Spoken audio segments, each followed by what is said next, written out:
بسم الله الرحمن الرحيم. عن عبد الله بن عمرو بن عاص رضي الله تعالى عنهما قال قال رسول الله صلى الله عليه وسلم: اللهم مصرف القلوب صرف قلوبنا على طاعتك. رواہ مسلم او کما قال صلی اللہ علیہ وسلم.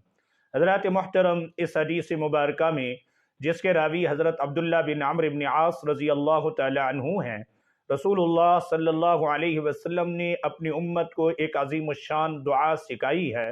وہ ایسی دعا ہے کہ انسان کو استقامت حاصل ہو جائے، عبادات کے اوپر، نیکی کے اوپر، تقوی طہارت کے اوپر، اللہ کی مرضی پر انسان کو استقامت مل جائے، نیکیوں کے کرنے کے اوپر انسان کو استقامت مل جائے۔